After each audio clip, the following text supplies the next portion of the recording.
Баарыңыздарга салам. Бүгүн бул видеодо мен борсок жана халула жасайм.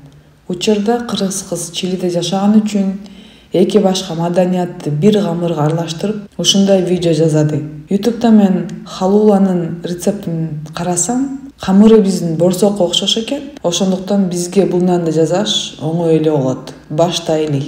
Бул рецепт үчүн бизге күчтүү камыр туруш керек. Биз аны орусча апара деп атайбыз. Муну мен адатта уктар алдында жасайм. Анткени ачытуу убактысы 8ден 12 саатка чейин созулат. Ал үчүн бизге 40 грамм камыр туруш, 100 грамм суу, 1 чай кашык бал керек.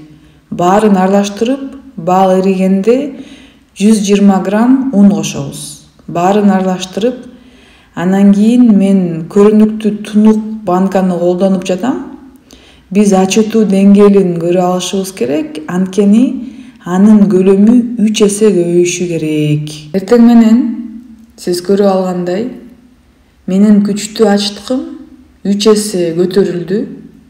Биринчиден биз күчтүү ачыткыны жасап атканда камыр туруш активдүү болушу керек.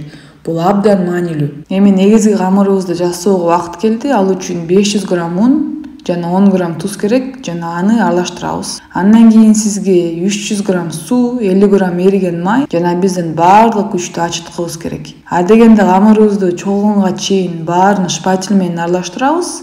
Мен бул жерде 30 мүнөткө камырымды тыңытканга калтырам.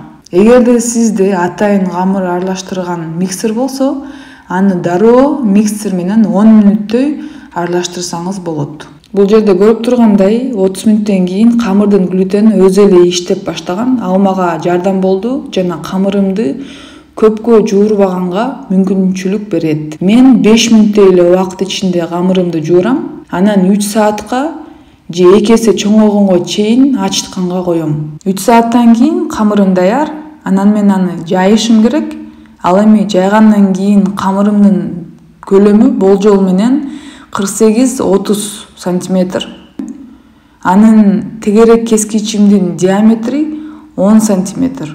Бул азык-түлүк дүкөндөгүндөй болгон халула үчүн идеалдуу өлчөм. Бул этапта эгер сиз дагы халула жасаганыңыз келсе, калган камырдын баарын алып, кайра жайып, халулага үчүн формасын жасай аласыз. Бирок менин учурумда аны кайчы менен кесип борсок жасайм. Камырды кайчы менен кескен соң дароо кууруп койгондон кийин бул мага 15 мүнөттөй убакыт алды. Ошол убакыттан кийин духовканы алдын ала ысытып, халулаларды бышыруу керек. Духовканы 200 градуска чейин ысытыңыз жана халуланы салттуу формасын жасоо үчүн вилка менен акыркы жолун жасаш керек.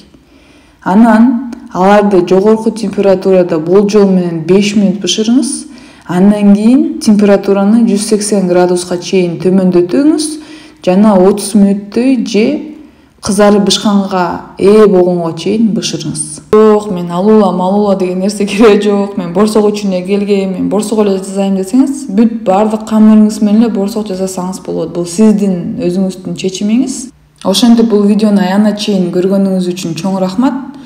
Сизге пайдалуу болсо, менин каналыма жазылышыңыз керек, анткени бул каналда баары камыр туруш менен жазалат. Мисалы мен халуланы камыр туруш менен болгон рецептин жүктөгөн биринчи адам болдум. Эгерде сиз өзүңүздүн жакшы көргөн наныңыздын камыр туруш менен болгон рецептин таба албай кыйналып жатсаңыз, комментарийге мамлекеттин жана нандын атын жазыңыз. Мен муну сиз үчүн жасаганга аракет кылам. Көңүлүңүз үчүн чоң рахмат. Көрүшкөнчө.